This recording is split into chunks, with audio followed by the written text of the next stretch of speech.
தொல்லியல் துறையின் மீதான மானிய கோரிக்கை மீது பதிலளிப்பதற்கான ஒரு வாய்ப்பினை எனக்கு வழங்கியிருக்கக்கூடிய நம்முடைய மாண்புமிகு முதலமைச்சர் அவர்களுக்கும் மாண்புமிகு துணை முதலமைச்சர் அவர்களுக்கும் மாண்புமிகு பேரவைத் தலைவராகிய தங்களுக்கும் அவை முன்னவர் உள்ளிட்டிருக்கக்கூடிய அமைச்சர் பெருமக்களுக்கும் மாண்புமிகு பேரவை துணைத் தலைவர் மாண்புமிகு கொறடா அவர்கள், அதேபோல் மாண்புமிகு எதிர்க்கட்சி துணைத் தலைவர்கள் உள்ளிட்டிருக்கக்கூடிய முன்வரிசை தலைவர்கள், சட்டமன்ற உறுப்பினர் அனைவருக்கும் என்னுடைய நன்றியினை தெரிவித்துக் கொள்ள விரும்புகிறேன்.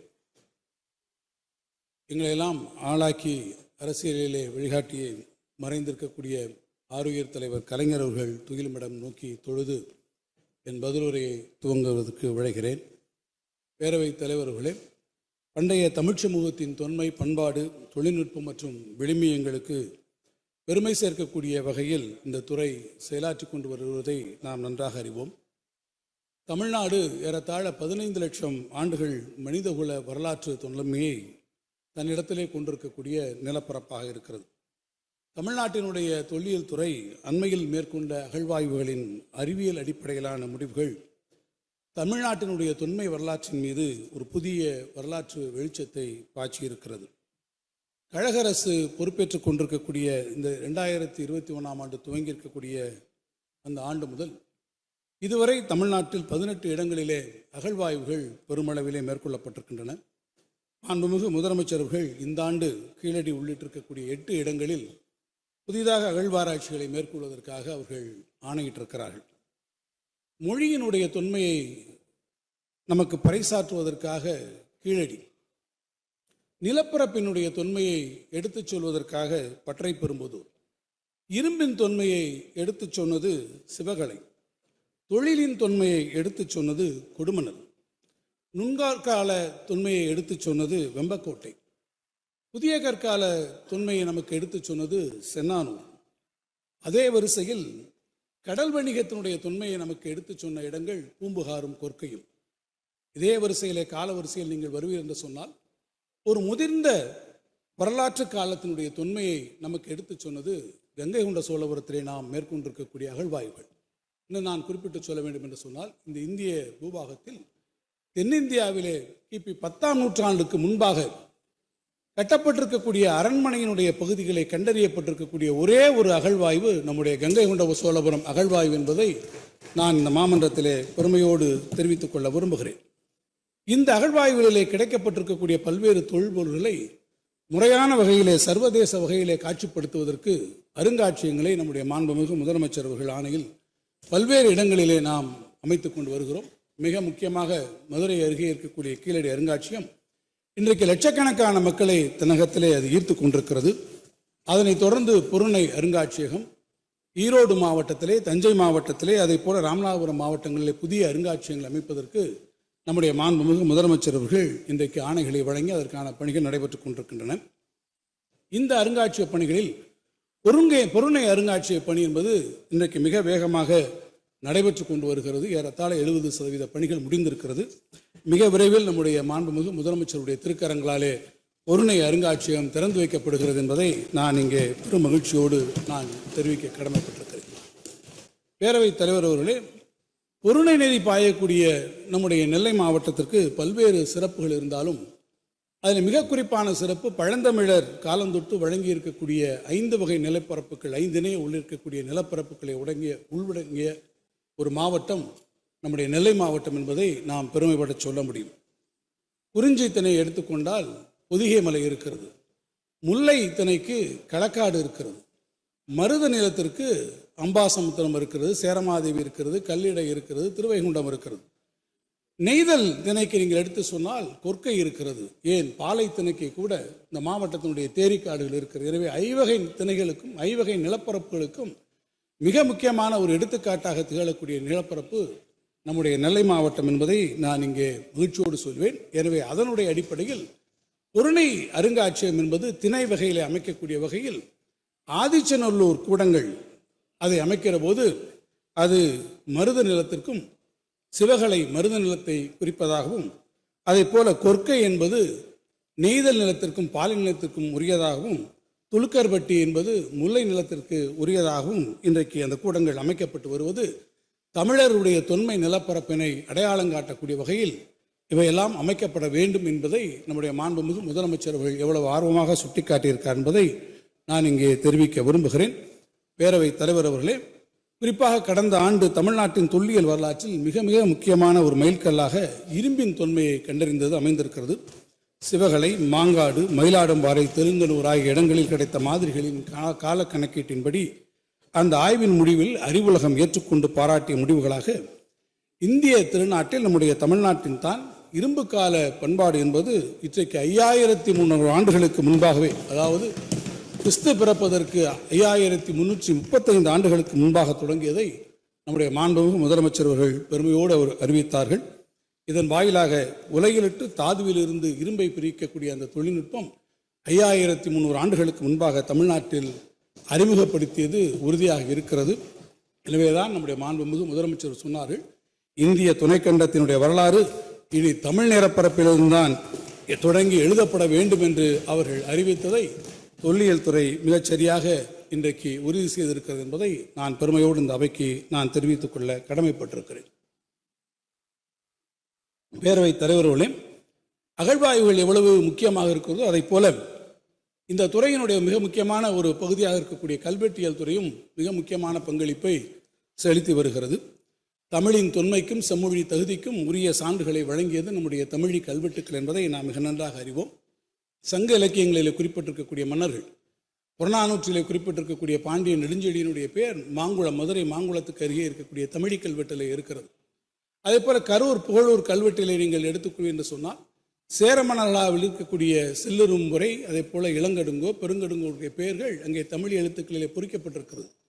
விழுப்புரம் மாவட்டம் ஜம்பையிலே இருக்கக்கூடிய கல்வெட்டு தான் நாம் சத்தியபுத்தோ அதியமானஞ்சி நெடுமானஞ்சி என்று சொல்லக்கூடிய அளவிற்கு, எப்படி அசோகனுடைய கிர்னார் கல்வெட்டிலே சத்தியபுத்திரர் என்று குறிக்கப்பட்டிருக்கக்கூடிய அந்த வார்த்தை நம்முடைய ஜம்பை கல்வெட்டுக்களிலே குறிக்கப்பட்டிருக்கிறது என்று சொன்னால், இதன் வாயிலாக நான் உங்களுக்கு தெரிவிக்கிறது, சங்க இலக்கியத்திலே குறிப்பிடக்கூடிய ஒவ்வொன்றுக்கும் புறச்சான்றுகளாக அந்த கருத்துகளுக்கு தொல்லியல் தலங்கள் நாம் ஒரு மிக முக்கியமான சான்றுகளாக இன்றைக்கு இருக்கிறது. எனவே சங்க இலக்கியங்கள் என்பது வெறும் புனைவு இலக்கியங்கள் கிடையாது, அவை ஒரு முழுமையான வரலாற்று பெட்டகம் என்பதை நிரூபிப்பதற்கு நம்முடைய தொல்லியல் ஆய்வுகள் இன்றைக்கு நமக்கு மிகுந்த துணை இருக்கிறது என்பதை நான் தெரிவிக்க விரும்புகிறேன். இன்னும் கூட நான் ஒருபடி மேலே போய் சொல்ல வேண்டும் என்றால், கல்வெட்டுக்களின் துணையினோடு தான் ஒவ்வொரு மன்னர்களினுடைய காலத்தையும் நாம் கொண்டு வந்திருக்கக்கூடிய மிகப்பெரிய கோயில்களாக இருக்கட்டும், வரலாற்று சின்னங்களாக இருக்கட்டும், அவற்றுடைய உண்மையான கால வகையை அறிந்து கொள்வதற்கு நமக்கு மிகுந்த உறுதுணையாக இருப்பது கல்வெட்டுக்கள். நான் இந்த அவைக்கு ஒரே ஒரு செய்தியை சொல்ல விரும்புவேன். நாம் மிக பெருமையாக கொண்டாடக்கூடிய ஒரு கோயில் தமிழ்நாட்டிலே தஞ்சை பெரிய கோயில். தஞ்சை பெரிய கோவிலை மாமன்னன் ராஜராஜன் கட்டினான் என்பதை மிக நன்றாக நாம் அறிவோம். ஆனால் ராஜராஜன் தான் அந்த கோயிலை கட்டினான் என்பதை 19ஆம் நூற்றாண்டு வரை யாரும் தெரிந்து கொள்ளவில்லை. பல பேர் என்ன நம்பினார்கள் என்று கேட்டால், அது கரிகார் பெருவளத்தான் கட்டிய கோயில் என்று சொன்னார்கள். இன்னும் சிலர் இல்லை, நாயக்க மன்னர்களும் மராத்திய மன்னர்களும் கட்டினார் என்று சொன்னார்கள். இன்னும் சில பாமர மக்கள் என்ன நம்பிக்கொண்டிருக்கிறார் என்று சொன்னால், ஒரே இரவிலே பூதங்கள் எல்லாம் வந்து அதை கட்டிவிட்டதாக கூட ஒரு கருதுகோள் இருந்தது. ஆனால் 19ஆம் நூற்றாண்டினுடைய இறுதியிலே ஜெர்மானிய அறிஞர் ஹூல்ஸ், அவருடைய உதவியாளர் இருந்த வெங்கையா, இது 2 பேரும் தான் தஞ்சை பெரிய கோவிலுடைய கல்வெட்டுக்களை அவர்கள் முறையாக படித்தார். மாமன்னன் ராஜராஜனுடைய புகழ்பெற்ற மெய்கீர்த்தி திருமகள் போல பெருநிலச் செல்வியும் தனக்கே உரிமை பூண்ட மணக்கொல காந்தலூர் சாலை கலமறுத்தலில் கங்கை வாடியும் தடிகை வாடியும் நிலம்ப பாடியும் என்று ஆரம்பிக்கக்கூடிய அந்த மாமன்னனுடைய அந்த கல்வெட்டு வரிகளிலே அந்த அறிஞர்கள் படித்தார்கள்.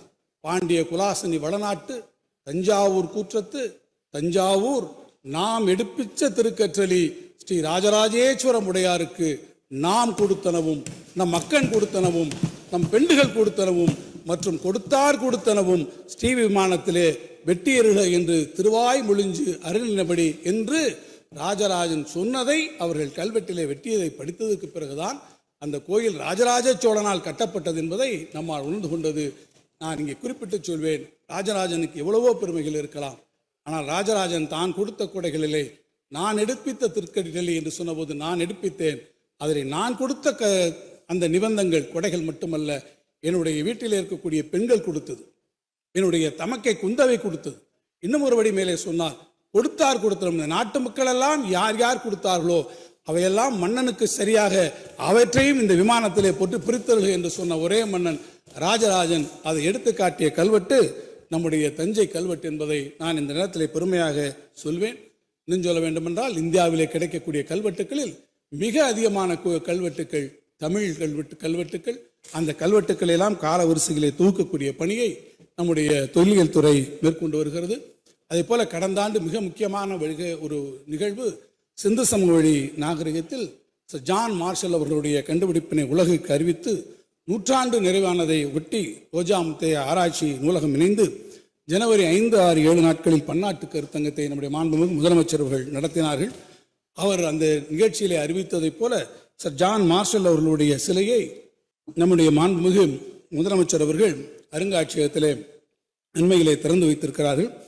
குறிப்பாக இந்த நம்முடைய அகழ்வாய்வுகளிலே கிடைத்திருக்கக்கூடிய பல்வேறு குறியீடுகள், பானை ஓடுகளில் இருக்கக்கூடிய குறியீடுகளை எல்லாம் தொகுக்கக்கூடிய வகையிலே 15,000 குறியீடுகளை நாம் இன்றைக்கு தொகுத்திருக்கிறோம்.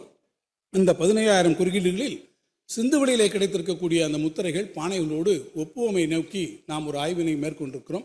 இதில் முத்திரைகளை பொறுத்தமட்டில் 60%, பானை ஓடுகளை பொறுத்தமட்டில் 90% நாம் இங்கே பானை ஓடுகளில் கிடைத்திருக்கக்கூடிய குறியீடுகளுக்கும் சிந்துவெளியிலே கிடைத்திருக்கக்கூடிய குறியீடுகளுக்கும் ஒப்புமை இருக்கிறது என்பதை நான் மிகுந்த மகிழ்ச்சியோடு தெரிவிப்பேன். அதனுடைய அடிப்படையில் சிந்துவெளி வரி வடிவங்களும் தமிழ்நாடு குறியீடுகளும் ஒரு வடிவியல் ஒப்பாய்வு என்ற ஒரு அருமையான ஒரு நூலினை மாண்புமிகு முதலமைச்சர் அவர்கள் இங்கே வெளியிட்டிருக்கிறார் என்பதை நான் சொல்வேன். தொடர்ந்து இந்த துறை பாறை ஓவியங்களை ஆவணப்படுத்தக்கூடிய திட்டம், தொல்லியல் மற்றும் வரலாற்று அடிப்படை நில வரைபட திட்டம், archaeological historical atlas of Tamil Nadu என்கின்ற வகையிலே அவர் மிக அழகான வகையிலே அந்த நூலையும் நாம் வெளியிட்டிருக்கிறோம். குறிப்பாக சொல்ல வேண்டும் என்றால் தமிழ்நாட்டிலே இருக்கக்கூடிய பல்வேறு சிற்பங்களை காக்கக்கூடிய பொறுப்பு நமக்கு இருக்கிறது. கோயில்களிலே சிற்பங்கள் இருக்கிறது, ஆனால் பல இடங்களிலே உதிரி சிற்பங்களாக, பல இடங்களிலே சில குடைவரைகளாக இருக்கிறது. எனவே பாதுகாக்கப்பட்ட சின்னங்களாக அவளை உருவாக்க வேண்டும் என்கின்ற அடிப்படையில் ஏறத்தாழ இதுவரை நம்முடைய தமிழ்நாட்டில் தொல்லியல் துறையின் மூலமாக 117 இடங்கள் பாதுகாக்கப்பட்ட சின்னங்களாக வந்திருக்கிறது. கழக ஆட்சி பொறுப்பேற்றுக் கொண்டிருக்கக்கூடிய இந்த 4 ஆண்டுகளில் 21 இடங்களிலே நாம் இன்றைக்கு பாதுகாக்கப்பட்ட நினைவு சின்னங்களாக அவற்றை நாம் ஆக்கியிருக்கிறோம். காரணம், தமிழ்நாட்டின் நிலப்பரப்பில் இருக்கக்கூடிய ஒவ்வொரு ஊர்களுக்கும் ஒவ்வொரு பெருமை இருக்கிறது. நான் பெருமையோடு சொல்ல வேண்டும் என்றால் இந்த மன்றத்தை விட ஒரு முறை நான் பேசுகிற போது குறிப்பிட்டதாக எனக்கு நினைவு இருக்கிறது.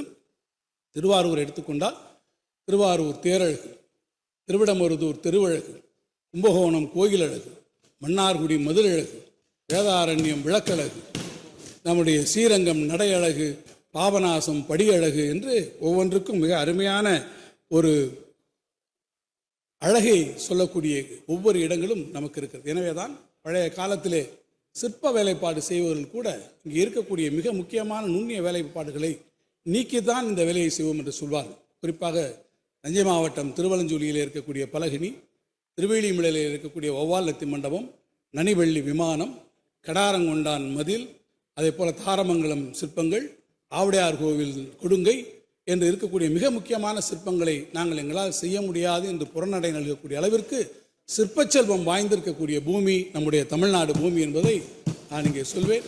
எனவே நம்முடைய சிற்பங்களை எல்லாம் பார்ப்பதற்கும் மிக அற்புதமான திட்டங்களை நம்முடைய மாண்புமிகு முதலமைச்சர் அவர்கள் வழங்கியிருக்கிறார் என்பதை நான் குறிப்பிட்டு சொல்லி, இந்த துறை தொடர்ச்சியாக தன்னுடைய பணிகளை மிக சிறப்பான வகையிலே செய்திருக்கிறது.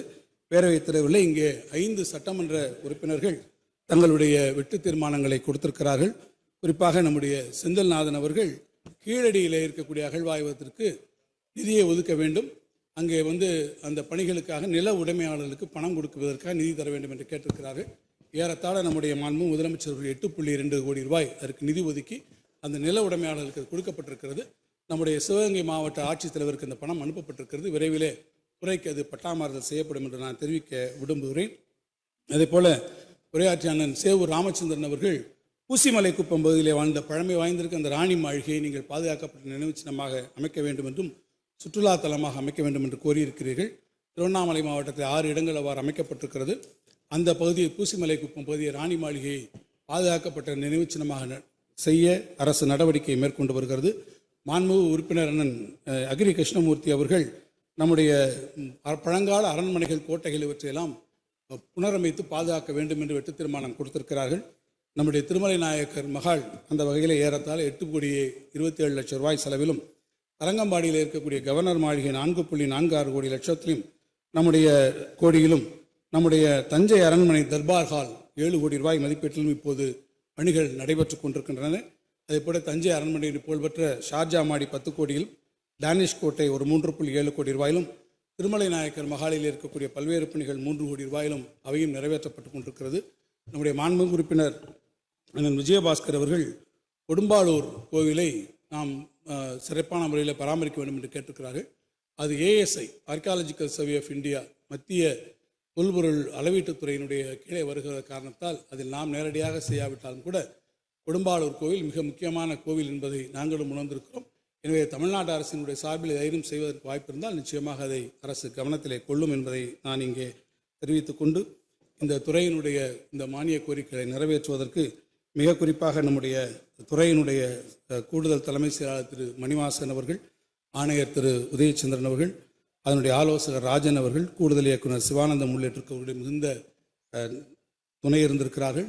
அவர்களுக்கும் தொல்லியல் துறை அறிஞர்களுக்கும் என்னுடைய அலுவலர்களுக்கும் என்னுடைய மனமார்ந்த நன்றி எறுதலை நான் தெரிவித்துக் கொண்டு, அறிவிப்புகளை 2 அறிவிப்புகளை மாத்திரம் படித்துவிட்டு மற்ற அறிவிப்புகளை நான் இங்கே படித்ததாக கருதி அவைக்குறிப்பில் நீங்கள் பதிவு செய்துள்ள வேண்டும் என்று கேட்டுக்கொள்கிறேன். கீழடி அருங்காட்சியகம், புறணை அருங்காட்சியகம், தரங்கம்பாடி கோட்டை ஆகியவற்றில் நவீன தொழில்நுட்பத்துடன் கூடிய ஒளி ஒளிக்காட்சி அமைக்கப்படும். தமிழ் மொழியும் தொன்மையும் பண்டைய தமிழ்நாட்டு அரசியல் சமூக பொருளாற்று வரலாற்றை பறைசாற்றக்கூடிய கல்வெட்டுக்களை காலவாரியாக தொகுத்து கல்வெட்டு அருங்காட்சியகம் மதுரை உலக தமிழ் சங்க வளாகத்தில் அமைக்கப்படும் என்பதை தெரிவித்துக் கொண்டு, வரலாற்று முக்கியத்துவம் வாய்ந்த 12 வரலாற்று சின்னங்கள் பாதுகாக்கப்பட்ட நினைவு சின்னங்களாக அறிவிக்கப்படும் என்கின்ற மகத்தான அறிவிப்பையும் மாண்புமிகு முதலமைச்சருடைய ஒப்புதலோடு அறிவித்து, மாண்புமிகு நம்முடைய மன்ற உறுப்பினர்கள் தாங்கள் அளித்திருக்கக்கூடிய வெட்டு தீர்மானங்களை திரும்ப பெற்று இந்த துறையினுடைய மானிய கோரிக்கைகளை நீங்கள் நிறைவேற்றி தர வேண்டும் என்று அன்போடு கேட்டு அமைகிறேன். நன்றி, வணக்கம்.